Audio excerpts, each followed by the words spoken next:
빛으로 세상에 오신 예수님, 오늘 말씀 제목입니다. 선교위원들 좀 나와서 우리 헌금 좀 정리해서 하시기 바랍니다. 아무라도 집사님 한 분 나오세요. 우리 주머니 좀 가지고 갖다 주면 좋아요.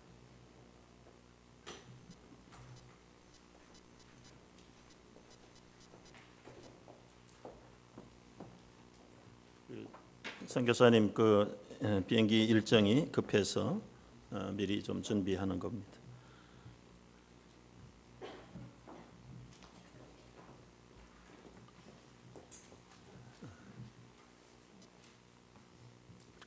지난 주말에 버지니아에 갈 기회가 있었습니다. 지나는 길에 워싱턴 DC에 잠깐 들려서 지났습니다. 백악관 앞과 그리고 연방의사당 앞을 지났는데요. 그곳에서도 천막을 쳐놓고 데모를 하고 있었습니다. 오큐파이 월스트리트 데모가 거기에서도 일어나고 있었고요. 왜 소수만 1%만 부를 누리는가? 우리 참 먹고 살기 힘들다. 이 부를 좀 나눠라. 이제 그런 캐치프레이즈죠. 미국이 장기적으로 먹고 살기가 어려운 불황의 시대를 지난다고들 말합니다. 그래서 이심전심으로 뭔가 좀 세상이 확 뒤집혔으면 좋겠다. 그런 마음들을 바라는 사람들이 살기가 팍팍한데 어디 구세주가 나타날 것은 없는가? 이때 마침 메시아가 아닌 로또 대박이 나타났습니다. 전혀 이 로또하고는 관계가 없는 거룩한 분들만 있어가지고 무슨 얘기인지 못 알아듣는 것 같아요. 지난 주일날 역사상 6억 5천만 불, 6억 5천만 달러의 상품이 걸린 이 메가 로또라는 것이 미국 전역을 휩쓸었다고 합니다. 결과가 어떻게 됐을까요? 투자한 만큼 99.9%가 다 손해봤습니다. 아주 1등 당첨자가 3명은 있다고 하는데 아직은 나타나지 않고 있다. 여러분, 우리는 로또 대박을 기다리는 것이 아니라 메시아, 진정한 예수 그리스도를 기다리고 또 사모해야 될 줄로 믿습니다. 2000년 전에 예루살렘의 백성들도 살기가 아주 빡빡했어요. 정치적으로는 식민지의 억압을 당하고 있었습니다. 이 경제적으로는 무거운 세금에 시달려야 했습니다. 육체적으로는 강제 노역에 매달렸습니다. 열악합니다. 배가 고픕니다. 피곤합니다. 체력은 떨어지고요.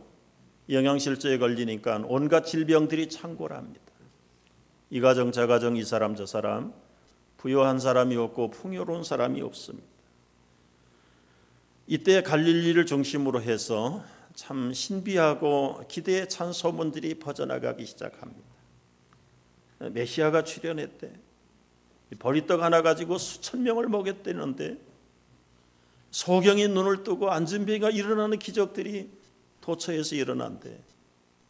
아니 무리를 거르는 그런 신비로운 기적도 일으켰대. 뿐만 아니라 죽은 사람들을 살려내기도 했대.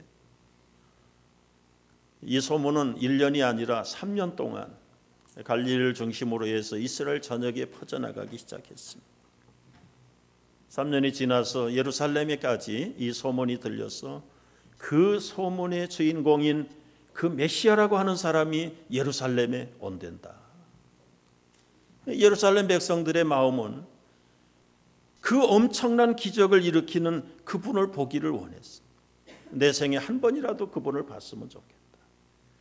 그래서 모든 길거리가 골목마다 사람들로 미어터지고 인산인해를 이루게 됐습니다.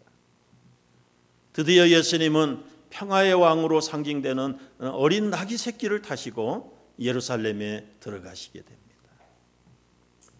군마를 타지 않고 왜 어린 나귀 새끼를 타셨는가? 그것은 군마는 전쟁을 상징해요. 그러나 예수님은 전쟁을 통한 평화가 아니라 평화를 위한 평화의 왕으로 오셨다는 상징적으로 이 어린 나귀 새끼를 타시고 예루살렘에 들어. 백성들은 겉옷을 벗어가지고 길거리에 폈습니다. 그리고는 손에는 종려가지들을 꺾어들고 호산나 호산나를 외쳤는데, 여러분이 보시는 이 강단에 있는 이게 이 팜추리 종려가지입니다. 저게 무성하게 자랄 때는 이 사막의 왕과 같은 역할을 하는 나무들이 그늘을 제공해주고 달콤한 데이트라는 열매를 제공해주고 시원한 야자수를 공급해주는 그런 값비싼 종려가지들을 꺾어들고 낙이 타고 들어오시는 예수님을 호산나 호산나 하시면서 온 백성들이 열렬하게 영접을 하게 되었습니다. 그들이 외쳤던 호산나는 무슨 의미입니까? 우리 찬양대가 외쳤던 그 호산나는 어떤 뜻을 가지고 있습니까? 구약의 성도들이 기도하던 내용들이에요. 시편 118편 25절에 보면 여호와여 구하옵나니 이제 구원하소서, 여호와여 이제 형통케 하소서. 우리를 구원해달라, 우리를 행복하게 해달라. 그 말이 히브리어로 호산나, 호산나. 지금 살기가 어렵습니다. 정말 음지가 양지되는 세상을 기대합니다. 그러면서 기적을 일으키시는 갈릴리의 그 메시아가 진정 우리의 왕이 되어 주십시오 하는 의미에서 호산나를 외쳐댔습니다. 여러분, 2000년이 지났지만 이 호산나의 절규는 오늘날에도 여전히 현대인들에게도 필요하다고 생각이 되어집니다. 왜냐하면 사방 어디를 봐도 지난날보다는 앞날에 어두움이 있고 비전과 소망이 보이지 않는 것이 현실이기 때문에 그렇습니다. 그러나 여러분, 낙심하지 말 것은 아무리 환경이 어두울지라도 우리를 낙심하게 할지라도 낙이 타고 이 땅에 오신 예수 그리스도는 세상의 빛으로 오셨습니다. 생명의 근원으로 오셨습니다. 우리의 영원한 생명의 주가 되신다는 사실을 든든하게 믿으시고 어떤 환경 속에서도 낙심하지 않게 되기를 바랍니다. 도대체 예수님이 어떤 분이시길래, 하나님과 어떤 관계에 있길래, 우리 사람들하고는 관계가 어떤 관계인가? 우리 지난 시간에 일부분을 말씀을 드렸어요. 이제는 가로넣기를 이 부분부터 시작을 하는 겁니다. 예수님은 누구십니까? 언제부터 계셨습니까? 예수님과 하나님의 관계는 어떤 관계입니까? 이런 궁금증에 대한 시원한 해답이 요한복음 전체라고 말씀을 드렸습니다. 이 요한복음이 시작하는 첫 부분에서 태초에 말씀으로 계신 분이 예수님이다.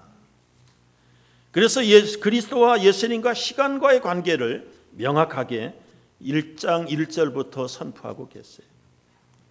예수님은 2000년 전에 이 땅에 오신 분이 아니라 태초에 존재하신 분이고 영원 전부터 존재하신 분이다. 예수님은 창세전부터 계셨다. 아버지와 함께 계셨다. 만물보다 먼저 지음을 이 골로새서 1장 7절에 보면 그가 만물보다 먼저 계시고 만물이 그 안에서 함께 섰다. 만물이 지음받기 이전에 창조주로 예수님이 존재해 계셨다는 것을 1장 1절 2절에서 선포하고 있습니다. 두 번째, 그리스도와 하나님과의 관계는 어떤 관계인가? 한마디로 함께 하시는 하나님, 거룩하신 삼위 중에 한 분이신 그 예수님이 하나님과 동등하신 분이다. 말씀으로 계시면서 영광도 동등하고 신격도 아버지 하나님과 예수님의 신격이 동등하다. 차등이 없다. 그걸 지금 요한복음 1장 서두에서 말씀하고 있습니다. 유대계 촌수를 잘 따지는 전통적인 농촌 가정에서 시집온 며느리가 예수를 잘 믿고 그 완고하던 시아버지를 전도했어요. 그래서 이 가정 예배를 드릴 만큼 이제 그 가정 시아버지의 믿음도 점점 성장하기를 시작을 했습니다. 어느 날 가정 예배를 시작하면서 아버님, 오늘은 아버님이 대표로 우리 가정을 위해서 한번 기도하시지요. 오냐 알았다. 그러면 기도하세요. 그래서 머리를 숙이고 기도하는데 그 완고하던 아버지가 이렇게 찬머리를 오늘 뗍니다. 하나님, 사돈 어르신. 애교가 많은 며느리가 기도하다 말고는 아버님 그렇게 하면 안 됩니다. 하나님 아버지라고 해야 됩니다. 그랬더니 대끼 너는 촌수도 모르냐? 너에게 아버지면 나에게 사돈이지 않고 뭐냐? 이 촌수를 잘 따지는 유교 문화권에 있는 사람들을 아마 만들어낸 유머라고 생각이 돼요. 여러분, 아버지와 아들 그런 단어 때문에 성부 하나님과 성자 예수님이 마치 차등이 있는 것처럼 느껴지는 게 우리가 사용하고 있는 성경에 기록되어 있는 단어의 개념이에요.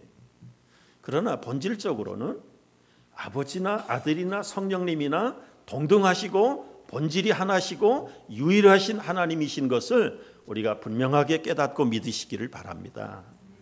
이 삼위일체에 대해서 잘 깨닫지 못하면 예수님은 2000년 전에 이 땅에 태어나신 성인 중에 한 분이다. 아니요, 그분이 2000년 전에 태어나기 전에 이미 태초부터 하나님으로 동등하게 계셨다는 사실을 요한복음 1장도 증거하고 창세기 1장 1절 2절 3절에서도 증거하고 있다. 이 삼위일체의 교리가 든든하게 여러분 깨달아지기를 바라는 것입니다. 세 번째는 이 그리스도와 삼위의 관계, 삼위일체 중의 관계가 어떻게 되는가? 오늘 말씀에서 설명해요. 이 말씀은 곧 하나님이시라. 반복이 되는 것 같습니다. 그리스도나 성부 아버지나 성령이나 동일하시다.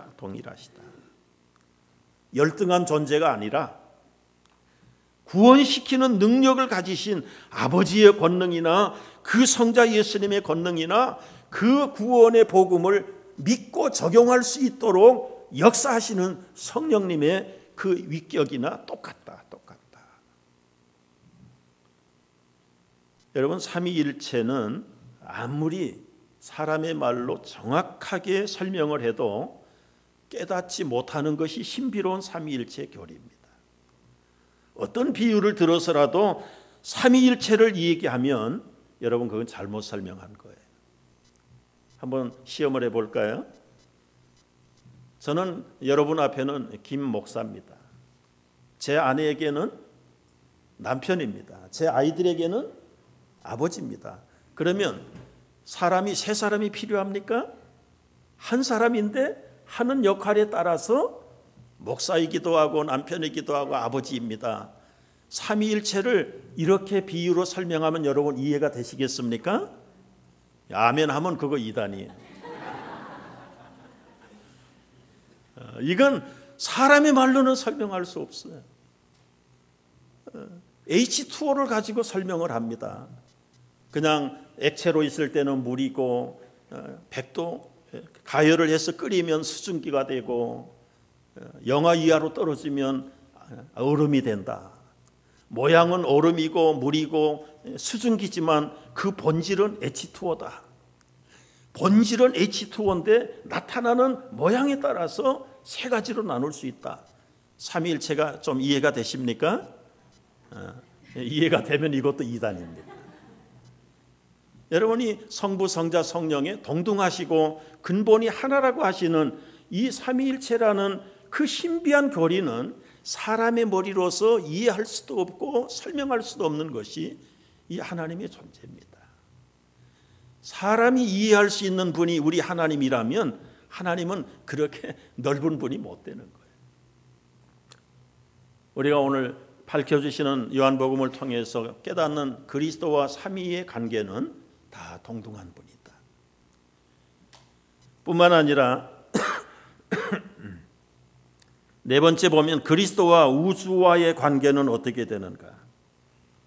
이미 선포했습니다. 만물이 예수로 말미암아 지은 바 되었으니, 그 말은 예수님이 곧 창조주라는 말씀이죠.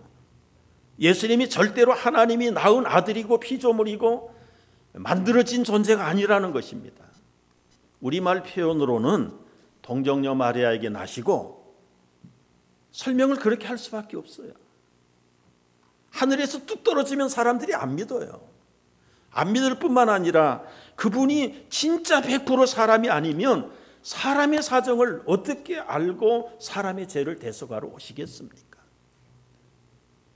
그래서 그분은 진짜 사람으로 오셔야 됐어요. 그러나 진짜 사람으로 오면 남자와 여자가 결합해서 났으면 아버지로부터 받는 원죄가 있기 때문에 또 죄인들의 죄를 대속할 수 없어요. 그래서 그 원죄를 회피하기 위해서, 원죄를 타고나지 않기 위해서 성령으로 잉태하셔서 동정녀 처녀 마리아의 몸에 착상을 시키신 것이 성령으로 잉태됐다는 뜻입니다. 여러분, 그분은 진짜 하나님이 되어야 됐고 100% 사람이 되어야 되었기 때문에 하나님의 구원의 비밀 계획 속에 가장 위대한 비밀 중에 하나가 이 동정녀 탄생이기도 해요. 아들로 낳았다는 것 때문에 아버지하고 열등하고 차등이 있다는 것은 있을 수가 없다. 우리가 분명히 그 점을 요한복음을 통해서 배워야 될 줄 알아요.